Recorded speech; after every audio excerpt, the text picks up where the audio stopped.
నమస్కారం city news కి స్వాగతం. ఈనాటి వార్తా విశేషాలు. దెందులూరు నియోజకవర్గంలోని వివిధ గ్రామాలలో ఉన్న 500 రామాలయాలకు 8 టన్నుల బెల్లాన్ని దెందులూరు శాసనసభ్యులు చింతమనేని ప్రభాకర్ పంపిణీ చేశారు. దుగ్గిరాలలోని టీడీపీ క్యాంపు కార్యాలయంలో ఈ రోజు బెల్లం పంపిణీ కార్యక్రమం వైభవంగా జరిగింది. ఈ సందర్భంగా చింతమనేని మాట్లాడుతూ శ్రీరామ నవమి సందర్భంగా దెందులూరు నియోజకవర్గంలోని గ్రామాల్లో ఉన్న శ్రీరామ దేవాలయాలకు పానకం ఏర్పాటు చేసుకునే విధంగా 8 టన్నుల బెల్లాన్ని పంపిణీ చేయడం జరిగిందని తెలిపారు. ఈ సందర్భంగా ప్రజలందరికీ శ్రీరామ నవమి శుభాకాంక్షలు తెలిపారు. ఇదంతా కూడా ఇది అయిపోతే ఏదో అడ్జస్ట్మెంట్ పెట్టి లాగా కింద పడిపోయింది. ఫోన్ చేసేవారు 4-3 సార్లు చేసినా రాలా.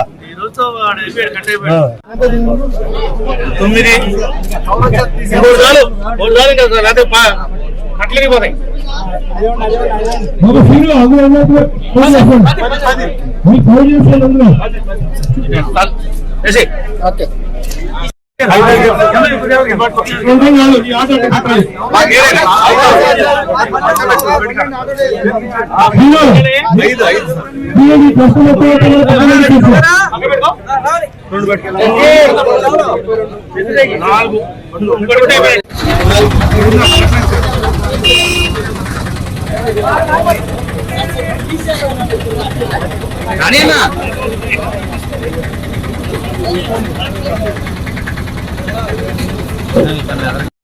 రేపు శ్రీరామనవమి రాముల వారి యొక్క కళ్యాణం సందర్భంగా నియోజకవర్గంలో ఉన్నటువంటి సుమారుగా 500 రామాలయాలు కానీ ఆంజనేయ స్వామి విగ్రహాలు ఉన్నాయి. వీటిలన్నింటి దగ్గర కూడా పానకం అనేది కళ్యాణం అయిన తర్వాత తయారు చేస్తారు. ఆ పానకంలో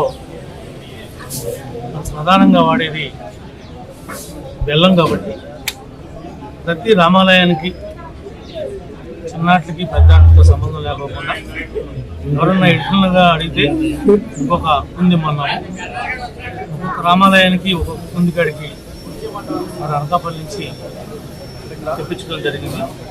ఈరోజు మా మండల పార్టీ అధ్యక్షులు, సీనియర్ నాయకులు, క్లస్టర్ ఇన్ఛార్జీలు, యూనిట్ ఇన్ఛార్జీలు, బూత్ కమిటీ కన్వీనర్లు, గ్రామ పార్టీ అధ్యక్షులు, కాబోయే బ్యాంక్ అధ్యక్షులు వీళ్ళందరి యొక్క సహకారంతో ప్రతి రామాలయానికి మా కూటమి నాయకులు, కూటమి కార్యకర్తలే తీసుకెళ్లి ఇవన్నీ కూడా పంపిణీ చేస్తున్నారు. ఈ పంపిణీలో పాల్గొన్నటువంటి ప్రతి ఒక్కరు కూడా హృదయపూర్వకంగా ధన్యవాదాలు తెలియజేస్తున్నాం. ఈ నియోజకవర్గంలో కానీ, ఈ రాష్ట్రంలో కానీ, ఈ తెలుగు రాష్ట్రాల్లో కానీ ఎవరైతే హిందువులు ఉన్నారో వాళ్ళందరికీ కూడా ముందుగా అడ్వాన్స్గా శ్రీరామనవమి శుభాకాంక్షలు తెలియజేస్తాం. Thank you.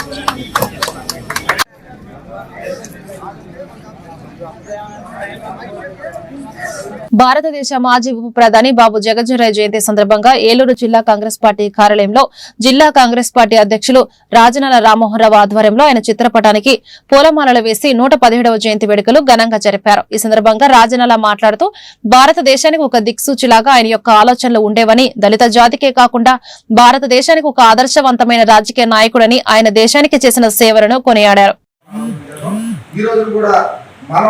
ఎందుకంటే దళితులకి ముస్లింస్ కూడా మనం పెద్దపేట రాష్ట్రం అనేది వాస్తవం.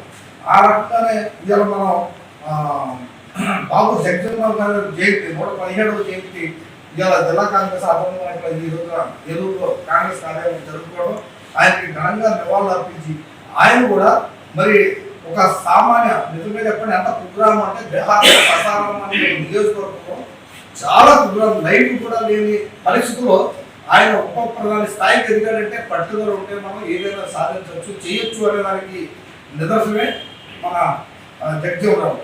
అలాగే మన బాబు జగజ్జనరావు గారి 117వ జన్మదినోత్సవం సందర్భంగా జిల్లా కాంగ్రెస్ కార్యాలయంలో ఈ రోజున ఆయన జన్మదినోత్సవం జరుపుకోవడం, ఆయన జన్మదినోత్సవం సందర్భంగా ఎందుకంటే ఇలా బాబు జగజ్జనరావు గారు ఒక దళిత కుటుంబంలో, ఒక కుగ్రామంలో, బీహార్ రాష్ట్రంలో ససారాం అనే నియోజకవర్గంలో జన్మించినప్పటికీ ఆయన ఎంతో ప్రయోజనం ఉప ప్రధాని స్థాయికి ఎదిగారంటే మరి పట్టుదల అనేది ఉంటే మనం ఏదైనా సాధించవచ్చు అంటానికి నిదర్శనమే మన బాబు జగజ్జనరావు గారు. ఎందుకంటే బాబు జగజ్జనరావు గారిని గౌరవించడమే కాకుండా వాళ్ళ కుమార్తె మీరా కుమారి గారిని కూడా మనం లోక్సభ స్పీకర్ చేసినటువంటి ఘనత కూడా ఈ కాంగ్రెస్ పార్టీకే దక్కుతుంది. కాంగ్రెస్ పార్టీలో కష్టపడి పనిచేసిన ప్రతి ఒక్కరికి ఏదో టైంలో ఏదో సమయంలో ఖచ్చితంగా ఆ పదవులు రావడం కానీ ఆ గుర్తింపు జరుగుతుందంటే నిదర్శనమే బాబు జగజ్జీవన్ రామ్ గారు కావచ్చు, మీరా కుమారి గారు వాళ్ళ కుమార్తె. మరి అందుకని ఈ రోజు కూడా ఆయన్ని మన అందరం కూడా జన్మదినోత్సవం చేసుకుంటున్నాము అంటే ఇది ఏదో ఒక దళితులకు సంబంధించింది కాదు, ఇవాళ జాతికి సంబంధించింది, మన భారతదేశానికే గర్వకారణంగా ఉన్నటువంటి మన బాబు జగజ్జీవన్ రామ్ గారికి ఘనంగా నివాళులు అర్పించుంటూ ఆయన జన్మదినోత్సవం సందర్భంగా మీ అందరికీ కూడా శుభాకాంక్షలు తెలియజేసుకుంటూ మరి ఈ కార్యక్రమాన్ని ముగిస్తాం. జోహార్ బాబు జగజ్జీవన్ రామ్ గారు, జోహార్ బాబు జగజ్జీవన్ రామ్ గారు, జోహార్ బాబు జగజ్జీవన్ రామ్, జోహార్. ఏలూరు నగరంలో బాబు జగజ్జీవన్ రాయ్ 117వ జయంతి సందర్భంగా ఏలూరు ఎమ్మెల్యే బడేటి రాధాకృష్ణయ్యతో కలిసి శనివారం ఫైర్ స్టేషన్ వద్ద గల ఓవర్ బ్రిడ్జ్ వద్ద గల డాక్టర్ బాబు జగజ్జీవన్ రాయ్ కాంస్య విగ్రహానికి పూలమాల వేసి ఘనంగా నివాళులు అర్పిస్తున్న జిల్లా కలెక్టర్ కె వెట్రిసెల్వి కార్యక్రమంలో అధికారులు వివిధ సంఘాల నాయకులు పాల్గొన్నారు.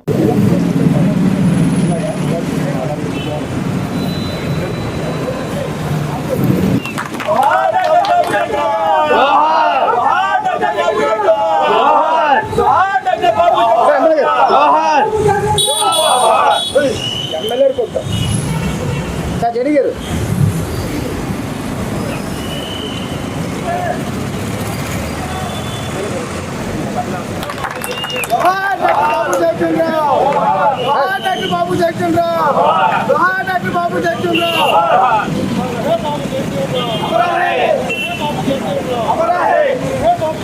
ఏలూరు నగరంలోని ఫైర్ స్టేషన్ సెంటర్ వద్ద ఉన్న డాక్టర్ బాబు జగజ్జీవన్ రాయ్ విగ్రహానికి Vijayawada zone APS RTC chairman Reddy Appalanaidu పూలమాలలు వేసి ఘనంగా నివాళులర్పించారు. ఈ సందర్భంగా ఆయన మాట్లాడుతూ అత్యంత పేదరికంలో జన్మించి అత్యున్నత స్థాయికి ఎదిగిన మహానాయకుడు, సంక్షేమ రాజ్యం కోసం విశేష కృషి చేసిన మాజీ ప్రధాని, కార్మికుల పక్షపాతి డాక్టర్ జగజ్జీవన్ రాయ్ భారతదేశానికి విశేష సేవలు అందించారని కొనియాడారు.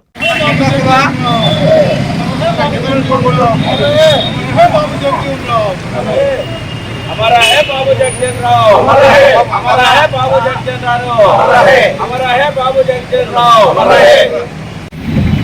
బాబు జగజ్జీవన్ రామ్ గారి యొక్క 117వ జయంతి సందర్భంగా మరి ఈ రోజున ఏలూరులో చేసినటువంటి యొక్క స్టాచ్యూ దగ్గర వారికి నివాళులు అర్పిస్తూ ఉన్నాం. మరి వారు మొదట క్యాబినెట్ ఏదైతే భారతదేశ క్యాబినెట్ ఉందో మొదట ఉప ప్రధానిగా అనేకమైనటువంటి శాఖలు నిర్వహించి మరి దాదాపు 10 సార్లు ఎంపీగా ఎన్నికై 50 సంవత్సరాలు పార్లమెంట్లో ఎంపీగా ఉండి మరి యొక్క అణగారిన వర్గాల యొక్క ఆశాజ్యోతిగా ఈ యొక్క భారతదేశంలో అందరికీ కూడా మార్గదర్శిగా ఉండి అనేకమైనటువంటి పదవులు నిర్వహించి వారి యొక్క కుమార్తె కూడా మరి యొక్క భారతదేశ స్పీకర్గాను అనేక పదవుల్లో వారు కూడా అలంకరిస్తున్నారు. వారి యొక్క ఆశయాల్ని అందరం కూడా అందిపుచ్చుకొని వారి యొక్క ఆశయ సాధన కోసం అందరూ పనిచేయాలని, వారి యొక్క ఆశయాల్ని వారిని స్మరించుకుంటూ వారి యొక్క అడుగుజాలను అందరూ కూడా నడవాలని చెప్పి ఈరోజు వారికి నివాళులు అర్పిస్తాను. ఏలూరు నియోజకవర్గ జనసేన పార్టీ తరఫున, పవన్ కళ్యాణ్ గారి తరఫున, అందరి తరఫున కూడా బలహీన వర్గాల తరఫున. ఏలూరు జిల్లా చింతలపూడి మండలం చింతలపూడి నగర పంచాయతీలో బాబు జగజ్జీవన్ రాయ్ జయంతి సందర్భంగా చింతలపూడిలో శాసనసభ్యులు సొంగ రోషన్ కుమార్ నివాళులు అర్పించారు. స్వతంత్ర ఉద్యమం, ఆధునిక భారతదేశ నిర్మాణంలోనూ జగజ్జీవన్ రాయ్ స్ఫూర్తివంతమైన సేవలు అందించారని అన్నారు. తన జీవితమంతా సమాజ స్థాపన కోసం కృషి చేశారని గుర్తు చేశారు.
భారత కమ్యూనిస్టు పార్టీ సిపిఐ 13వ మహాసభలో ఈ క్రింది తీర్మానాలను చేసినట్లు సిపిఐ మండల కార్యదర్శి తోర్లపాటి బాబు తెలిపారు. చింతలపూడి కేంద్రంగా బొగ్గు నిల్వలు వెలికితే పనులు చేపట్టాలి. చింతలపూడి 100 పడకల ఆసుపత్రి నిర్మాణం వెంటనే పూర్తి చేయాలి. చింతలపూడి బస్ డిపో ఏర్పాటు చేయాలి.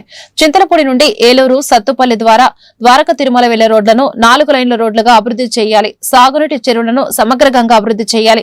చింతలపూడిలో వ్యవసాయ కళాశాల ఏర్పాటు చేయాలి. చింతలపూడి ఎత్తిపోతల పథకం పూర్తి చేసి చింతలపూడి మండలంలో ఉన్న సాగునీటి చెరువులకు నీరందించాలి. చింతలపూడి ఎత్తిపోతల పథకంలో భూమి కోల్పోయిన రైతులకు ఎకరానికి 40 లక్షల రూపాయలు నష్టపరిహారం ఇవ్వాలి. అనంతరం 17 మందితో నూతన కౌన్సిల్ 9 మందితో కార్యవర్గంను మహాసభ ఏకగ్రీవంగా ఎన్నుకుంది.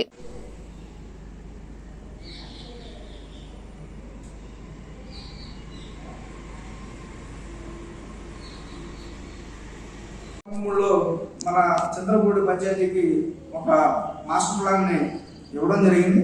ఆ యొక్క మాస్టర్ ప్లాన్ ప్రకారం చంద్రపూడి టౌన్ ని అభివృద్ధి చేయాలి. అదేవిధంగా చంద్రపూడి టౌన్లో 3 ప్రాంతాల్లో పాత బస్ స్టాండ్, జీబీజీ రోడ్డు, పరీక్షల సెంటర్లో ఈ యొక్క పబ్లిక్ టాయిలెట్స్ ఏర్పాటు చేయాలి. ఈ పబ్లిక్ టాయిలెట్స్ ఏర్పడడం వల్ల ప్రజలు, టౌన్కి వచ్చినటువంటి ప్రజలు చాలా ఇబ్బంది పడుతున్నారు.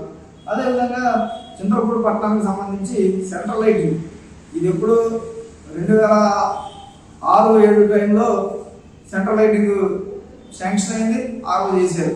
అది ఒక 2 నెలలు 3 నెలలు వెలిగిన తప్ప దాన్ని పట్టించుకున్న నాకు లేదు. ఈరోజు నగర పంచాయతీ అయ్యి 4 సంవత్సరాలు 3 మాసాలు కావస్తుంది. అయినా కానీ ఈ సెంట్రల్ లైటింగ్కి సంబంధించి దీని మీద తాలూకు దృష్టి లేదు. తక్షణం చంద్రపూడి సెంట్రల్ లైటింగ్ ఏర్పాటు చేయాలని చెప్పి ఈ సందర్భంగా, ఈ మహాసభ సందర్భంగా డిమాండ్ చేస్తున్నాం. అదేవిధంగా ఇప్పుడు ముఖ్యంగా చంద్రపూడికి సంబంధించి చంద్రపూడి మండలంలో మన గ్రీన్ ఫీల్డ్ హైవే పనులు జరుగుతున్నాయి. వాటికి సంబంధించి అది త్వరగా పూర్తి చేయాలి. అదేవిధంగా దానికి సర్వీస్ రోడ్లు లేవు. సర్వీస్ రోడ్డు లేక ఆ ప్రాంతంలో ఆ పక్క భూమి ఉంది, ఈ పక్క భూమి ఉంది, మధ్యలో రోడ్డు లేదు. కానీ సర్వీస్ రోడ్డు లేకపోవడం వల్ల రైతులు పొలాలు ఇవ్వడానికి చాలా ఇబ్బంది పడే పరిస్థితి ఉంది. కాబట్టి ఆ గ్రీన్ ఫీల్డ్ రోడ్డుకి సర్వీస్ రోడ్లు ఏర్పాటు చేయాలి. అదేవిధంగా కేంద్ర ప్రభుత్వం ఈ మధ్య 3 నెలల క్రితం ప్రకటన చేసింది. మనకు సంబంధించి గ్రీన్ ఫీల్డ్ రోడ్డుకి సమాంతరంగా రైల్వే లైన్ని ఏర్పాటు చేస్తామని కేంద్ర ప్రభుత్వం ప్రకటన చేసింది. ఆ ప్రకటనకి కట్టుబడి త్వరగా ఆ యొక్క రైల్వే లైన్ పనులు కూడా చేపట్టాలని చెప్పి కోరుతున్నాం.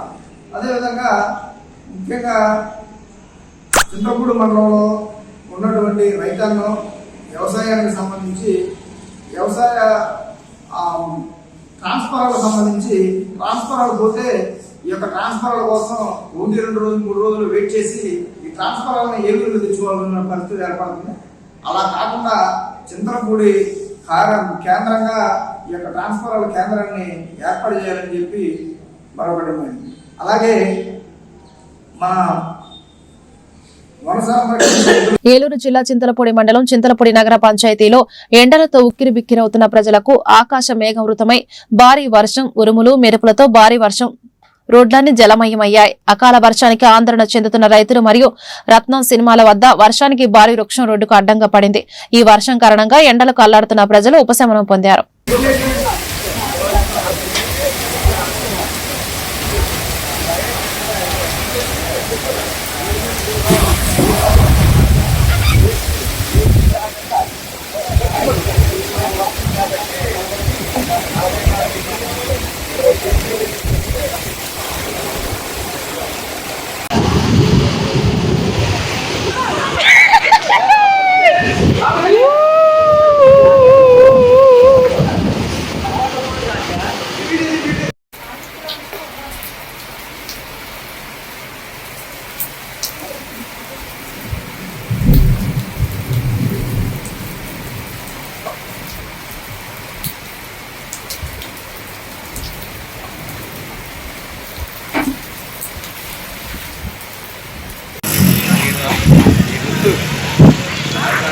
फोटो दिए अभी ठीक है फोटो दीजिए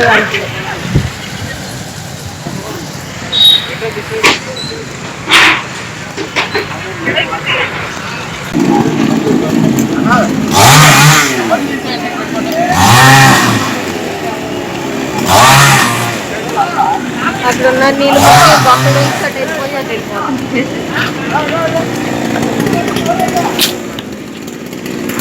ఈ వార్తలు ఇంతటితో సమాప్తం. నమస్కారం.